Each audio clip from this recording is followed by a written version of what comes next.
Hello, everyone. This is the Paint the Town Red podcast. My name is Chance Bowen, and today we have some interesting news. Congress returned from recess today under growing scrutiny as demands intensify for the releasing of the Epstein files, with rumors swirling which elected officials may have ties to the late sex trafficker's infamous island known as Epstein's Island. Public pressure is mounting. Lawmakers deflected questions while activists and journalists push for transparency, suggesting the logs could shake up both parties. For sure, right? For sure, both parties are implicated in the Epstein operation. I mean, we know that. We got Bill Clinton and George Bush and Trump and everybody on both sides of the aisle that are implicated in the Epstein operation. And now we just had something that was brought to my attention recently about Peter Thiel and his involvement with Epstein and the former Prime Minister of Israel. Isn't that interesting?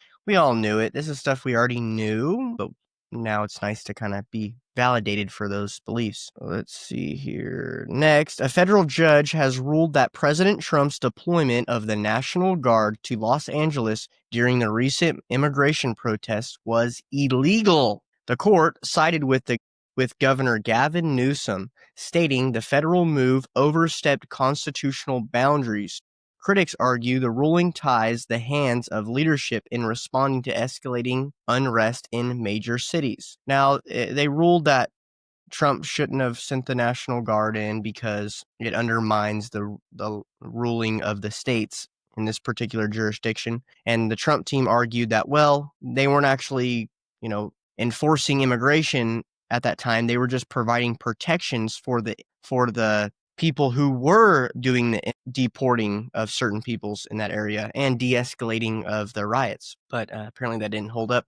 I did look into who the judge was. If you're interested in that. It's Judge Bear. He's a Democrat, and he's also Jewish. I don't know if that matters to you, but it's interesting, right? Our President of the United States is being told that he cannot act in order to protect our own people, in order to deport and uphold the law by a judge who is a Democrat on Gavin Newsom's side. So take that with what you will.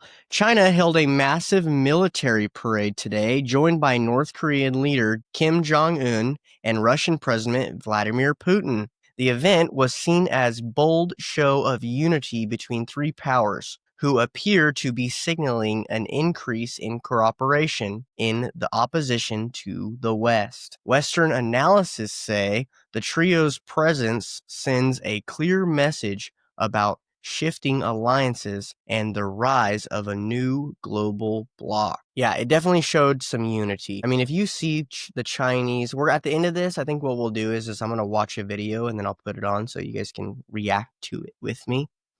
Yeah, it's really interesting seeing that military parade. It's terrifying, actually. It's actually terrifying. And, before you go and say, oh, do you like China? What do you not like America? No, I love America, but you have to call a spade, and that military parade was a good one. Our military parade, sorry, it is what it is. If you can't see that because you're so brainwashed by Fox News and CNN, well, I'm sorry that's your reality. But for the rest of us, seeing it with our own eyes, I mean, it's very clear. The United States under President Trump once again blocked a United Nations resolution that would recognize Palestine as a sovereign state. The move drew sharp criticism from several Middle Eastern and European countries who accused the U.S. of continuing to deny Palestinians the right to self-determination. The Trump administration defended the decision, stating that recognition would reward extremism and destabilization of the region further, echoing its long-standing, as we all know, stance. I mean, wow, right? They're committing a genocide. You talk to people who watch Fox News and CNN that are completely brainwashed, and what they say is they're like, well, Ben Shapiro said that, all those videos you see online, those are all fake. Those are like, what do you call it? What do you call that nowadays? AI? Look, I can assure you, maybe a few of them are AI or something, but these videos that you're seeing of massive groups of people being shot at and just starving, kids starving, And all of that is not fake. It's real. It's very real. And we're supporting it. You're supporting it. We are supporting it.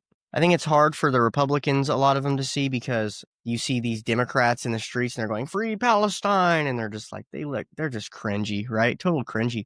So you automatically want to go, "Oh, them bad.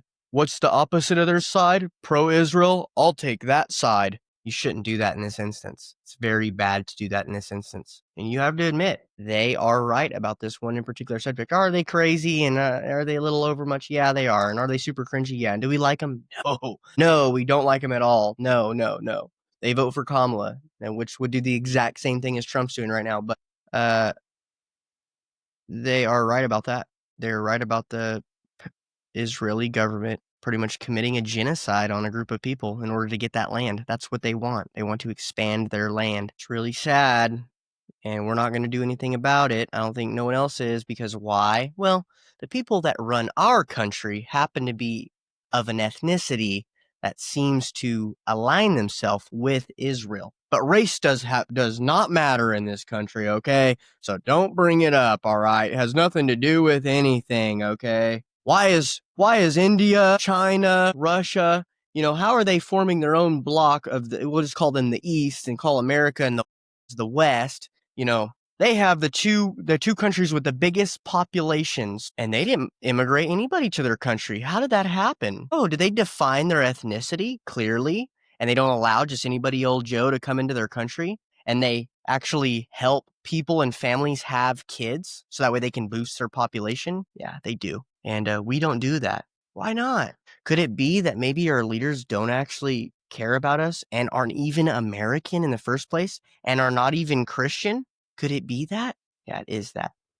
Well, I've been thinking a lot about what's the differences between, the West and the East, and why are they making headway on us? Not because I want to be communist or be like China. Gosh, no, I love capitalism and freedom and liberty. But I would say that, we have to identify where they're doing good and try to learn from them in certain ways and maybe understand where we're going wrong. And I definitely think that one of the big ways we're going wrong is just we don't have any type of identity at all. There's no American. Anybody can be American. Everybody's allowed in. Come on in. Come on in. No immigration policy whatsoever is our policy. And that's terrible. This is the Paint the Town Red podcast. We hope you guys have a wonderful week. We're going to be going live on Friday per usual, so I hope you guys tune in for that. Have a great week.